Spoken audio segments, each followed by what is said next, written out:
Hello friends, स्वागत है आप सभी का हमारे चैनल क्विक स्टडी में। मैं कुमार बेस्ट। इस वीडियो के माध्यम से दोस्तों आपके यहाँ पर कराऊंगा आर्मी का पेपर दोस्तों, जो आपका दानपुर का पुराना पेपर है दोस्तों, 2019 का पेपर है। यहाँ पर आप देखेंगे ये क्वेश्चन दोस्तों आपके पूछे गए थे, इनको आप देखेंगे और आराम से इनके जवाब देंगे।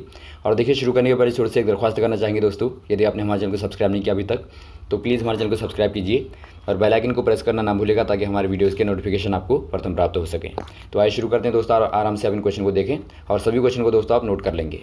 तो देखिए, पहला क्वेश्चन देखता है दोस्तों आपको, गुलाबी शहर किसे कहा जाता है। बहुत ही ईजी क्वेश्चन दोस्तों, जो आपका बार बार पूछा जाता है।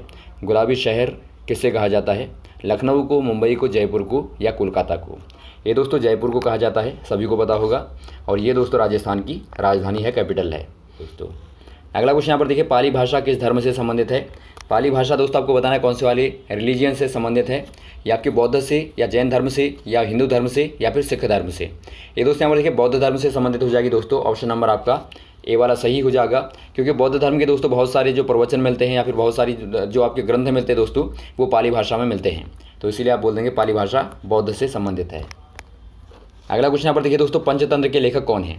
पंचतंत्र दोस्तों एक बहुत ही अच्छी पुस्तक है। इसमें दोस्तों 5 तंत्र बनाए गए हैं, 5 तंत्र हैं, इसीलिए इसे पंचतंत्र कहा गया है। और इसमें दोस्तों जानवरों के माध्यम से कहानी बताई गई है। और इसे आप जब पढ़ेंगे दोस्तों, बहुत ही अच्छी कहानियाँ हैं, जो आपको खासतौर पर बच्चों के लिए हैं, लेकिन दोस्तों सभी को पढ़नी चाहिए, क्योंकि इसमें बहुत सारी नीति शास्त्र की भी चीज़ें आपको मिलती हैं। तो आपको यहाँ पर लेखक पूछा गया है, विष्णु शर्मा होंगे, विश्वनाथ शर्मा होंगे, या फिर भवभूति होंगे, या फिर कालिदास होंगे। ये दोस्तों हो जाएंगे विष्णु शर्मा दोस्तों। ऑप्शन नंबर ए वाला आपका सही हो जाएगा। और ये दोस्तों शुरुआत में संस्कृत में लिखी गई थी। कभी क्वेश्चन आता है कि बताइए कौन सी वाले में शुरुआत में लिखी गई थी, कौन सी वाली भाषा में।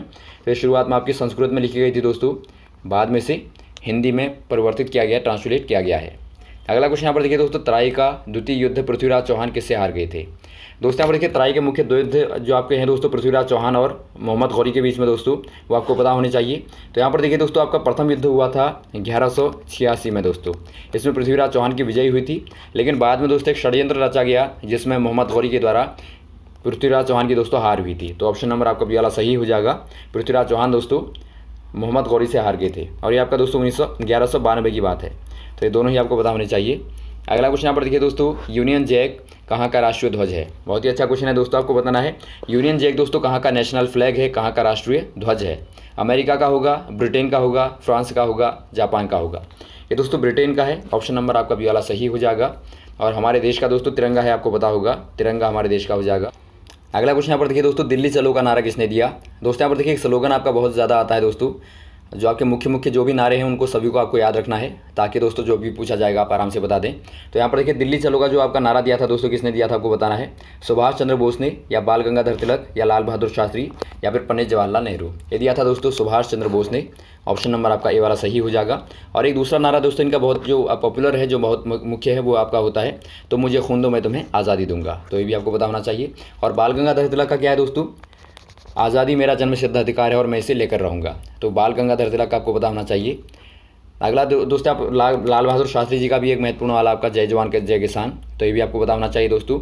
और पंडित जवाहरलाल नेहरू का है भारत छोड़ो, या फिर दोस्तों आराम हराम है। आराम हराम है बार बार आता है, तो आप इसे याद रखेंगे।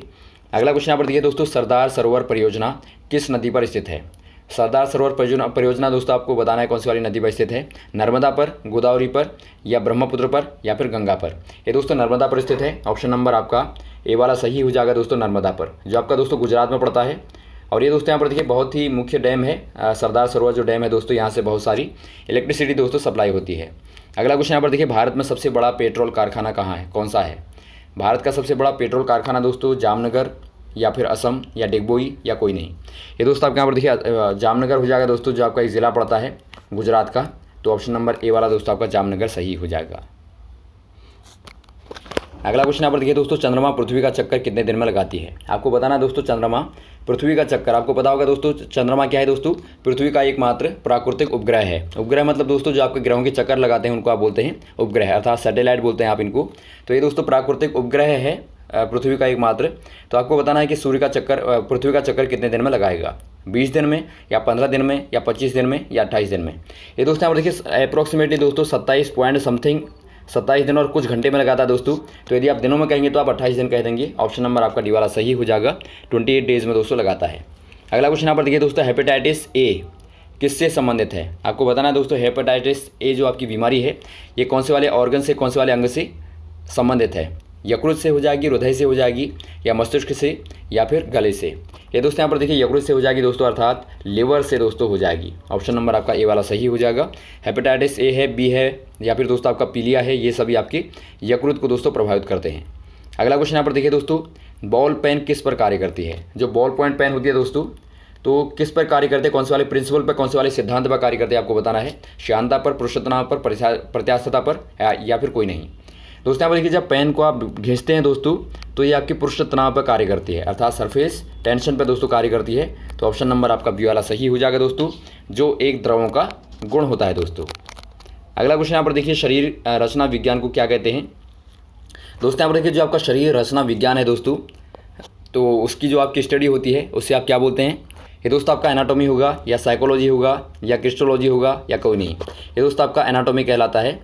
एनाटॉमी दोस्तों आप याद रखेंगे, एनाटॉमी आपका होता है, ये आपका दोस्तों शरीर रचना के विज्ञान के बारे में बताता है। और मन के बारे में दोस्तों जो आपका आप पढ़ाई करते हैं या फिर मानव के स्वभाव के बारे में पढ़ते हैं, वो आपका साइकोलॉजी होता है।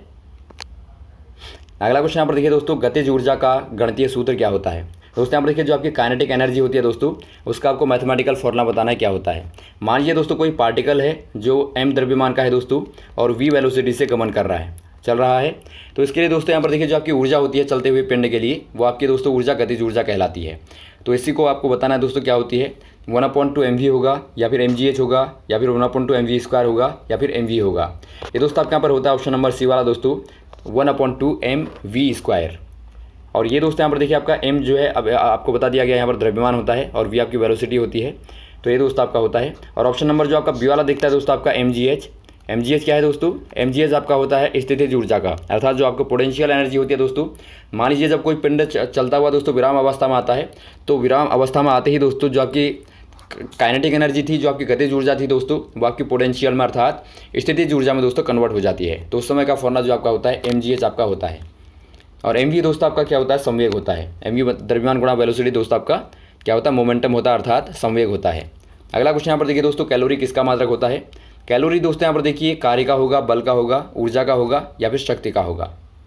कैलोरी होता है दोस्तों आपका ऊर्जा का मात्रक। जो दोस्तों आप खाने में ऊर्जा लेते हैं उसको दोस्तों आप कैलोरी में देखते हैं। आपको पता होगा कि इतनी ऊर्जा हमें लेनी है, तो आप कैलोरी में देखते हैं।